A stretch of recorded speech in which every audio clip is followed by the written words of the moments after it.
48 September 17 సాయంత్రం డెక్కన్ రేడియోలో Indian యూనియన్లో చేరుతానని ప్రకటించారు.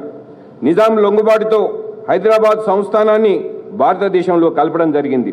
తదుపరి 1951లో శ్రీ ఎంకే వెల్లోడి ఐసిఎస్ను ముఖ్యమంత్రిగా కేంద్ర ప్రభుత్వం నియమించి 1952 వరకు పరిపాలన కొనసాగించింది.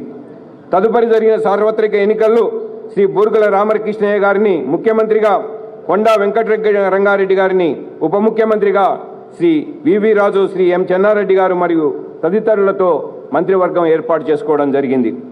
హైదరాబాద్ సంస్థానం భారత యూనియన్లో కలిసినప్పటికీ ఆనాటి కొందరి నాయకుల కుట్రల ఫలితంగా 1953లో మద్రాసు నుంచి విడిపోయి 3 సంవత్సరాల వరకు కర్నూలు రాజధానిగా చేసుకొని ఉన్న ఆంధ్ర రాష్ట్రంతో తెలంగాణ ప్రాంతాన్ని బలవంతంగా కలపడానికి చేసిన నిర్ణయాన్ని తెలంగాణ నాయకులు వ్యతిరేకించినప్పటికీ భాషా ప్రయుక్త రాష్ట్రాల పేరుతో 1956లో ఆంధ్రప్రదేశ్ ఏర్పాటు చేసినారు.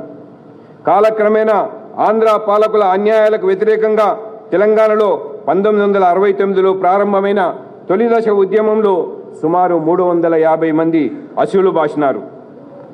ప్రత్యేక తెలంగాణ ఉద్యమంలో 1969 ఉద్యమానికి ప్రత్యేక ప్రస్థానం ఉంది.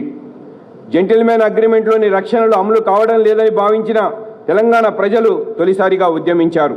ప్రభుత్వానికి వ్యతిరేకంగా విద్యార్థులు కదిలి వచ్చారు. మలిదశ ఉద్యమంలో 2011 నుంచి తెలంగాణ ఉద్యమ నాయకత్వం ఐక్య కార్యాచరణ సమితి చేతుల్లోకి వెళ్లడంతో విద్యార్థులు, ఉద్యోగ సంఘాలు చురుగ్గా పాల్గొన్నారు. తెలంగాణ అంతటా ఉద్యోగులు, కార్మికులు 2011లో 42 రోజుల పాటు సమ్మె చేశారు. 2013 జూలై 30న ప్రత్యేక తెలంగాణ కొరకు కాంగ్రెస్ వర్కింగ్ కమిటీ తీర్మానం చేయగా 2013 అక్టోబర్ 3న కేంద్ర మంత్రిమండలి ఆమోదం లభించింది. 2014 ఫిబ్రవరి 18న తెలంగాణ ఏర్పాటు బిల్లు చేయబడి ఫిబ్రవరి 20న రాజ్యసభ ఆమోదం పొందింది.